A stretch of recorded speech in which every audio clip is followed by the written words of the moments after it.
Geek Citadel. 2016 wasn't really the best thing for games. Well, it wasn't really the best for anything. But regardless of that, there were still some good games in 2016. Here are some of the best I played.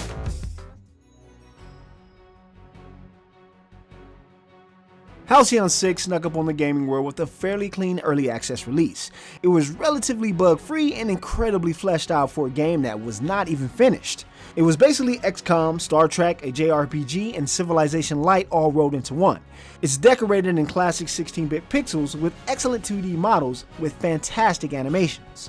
You'll meet strange beings to trade with or destroy, research and build an armada, and head out into the deepest regions of space. It's a lighter version of those 4X games, and the soundtrack is so damn good. Check out Halcyon 6 if you can. It's worth a look.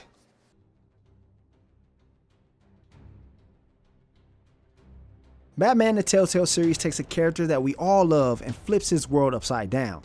It tells the story of the great Bruce Wayne struggling under the weight of the Wayne legacy. It turns out that his father may not have been such a good man, and the city of Gotham has suffered for it. Bruce will struggle against the truth about his family while dealing with the hatred of the very city he tries to protect as Batman. It even makes subtle and interesting changes to the villains of Gotham. It's also filled with the explosive action that you'd expect from a Batman game. The tactics, gadgets, and even the Batmobile make an appearance. It's a great take on the mythos and a worthy addition to the legacy of Batman.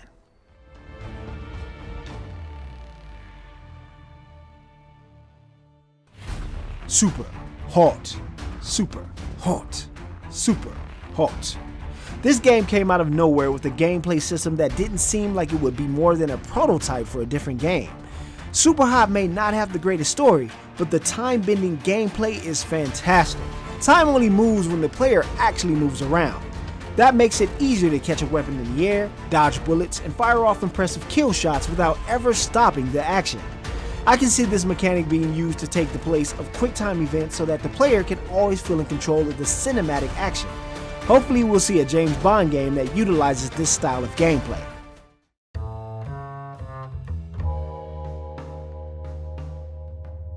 Virginia is another game that tries to take a David Lynch style of directing and make it into a video game. Okay, a game is a strong word for what's essentially a walking simulator with a few button presses.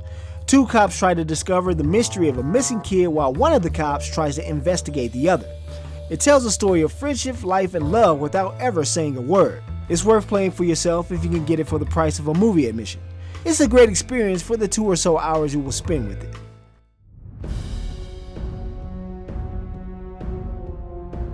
Dark Souls 3 is a game that turned a non-believer like me into a faithful follower. It's certainly the most casual of the games, but it's also the most welcoming while changing little that the people love about the series. Learning the patterns of enemies, evading at the last second, while chipping away at the enemy's health bar is surprisingly fun. Many people love the hidden lore of Dark Souls, but I had the most fun exploring the world and searching for new ways to die. Dark Souls 3 may be the third game in the series, but it's also the best place to begin your journey.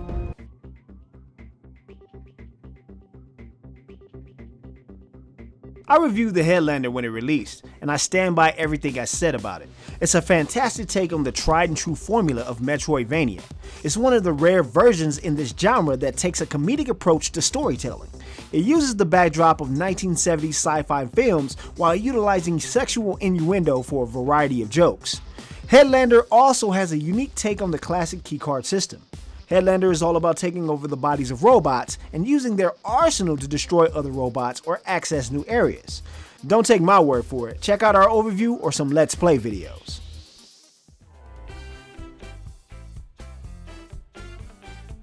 Stardew Valley hit the scene at the perfect time. With the Harvest Moon series heading into repetition instead of innovation, and the Rune Factory series kaput, Stardew Valley reignites that passion for farming simulation and brings it to the PC. A game filled with all the things that made Harvest Moon and Rune Factory a household name, farming, fishing, crafting, mining, cooking, and slaying monsters is a fantastic way to spend your time.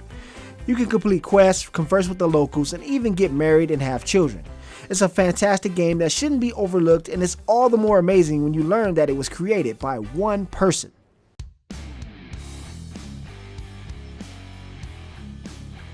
Doom. What's not to like about Doom? Doom Guy represents most of us when playing first-person shooters.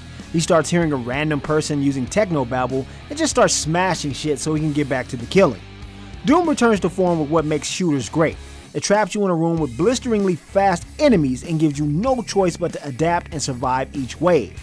It's an oddly beautiful romp through hell that barely gives us the time to breathe. And let's not forget about the amazing soundtrack that accompanies the game. It makes the brutality of the weapons and executions that much more satisfying. If you haven't played Doom, do yourself a favor and get it done.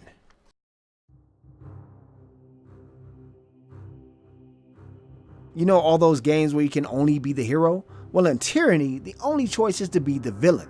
It's an isometric RPG with dialogue and story choices that take most of us out of our safe comfort zone, where the nicest choice you could make would get the skin slowly flayed off of a man while his friends watched him receive unimaginable torture. You play the instrument of death to a tyrannical ruler that prefers to stay hidden like the Wizard of Oz.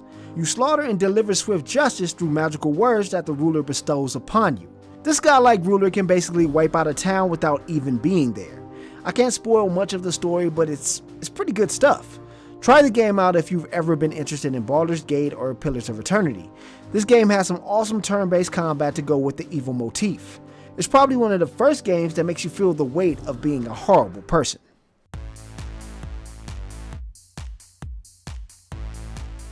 Sure, Starbound looks like the twin brother of Terraria, but they couldn't be any more different. Terraria is all about combat, and Starbound melds a sweet balance between crafting, combat, and exploration. Starbound delivers a universe with varying ecosystems and tons of animals and aliens to discover. It includes an in-depth crafting system that allows you to cook, create, and even terraform planets. You can have nostalgic skills like the classic double jump and turn into the familiar Samus Ball. You can fish, hunt, and farm and sell your items just like Harvest Moon in Stardew Valley. Even better is the ability to rocket through the universe and travel from planet to planet, exploring the depths and discovering new materials. This is the game that No Man's Sky should have been.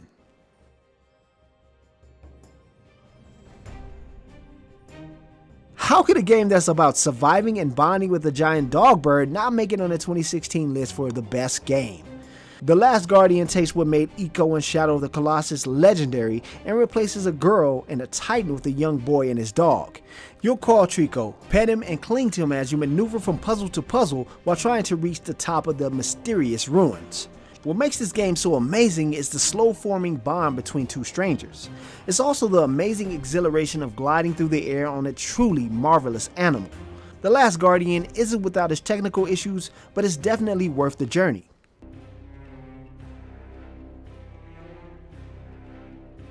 Last but not least, we have a game I spent at least 100 hours on in its first week of release. The murder rampage that is Battlefield 1. It's one of the better shooters out there that still gets my heart pumping even though my squad is drooling on itself and running in circles. I'm not going to say much about it, just check out the reel of adrenaline-filled madness instead.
Well, those are some of my best video games of 2016. You don't like it? Too bad for you. Hopefully in 2017, most of the games will actually come out and won't be delayed. And I'll see you guys and gals next time. Peace.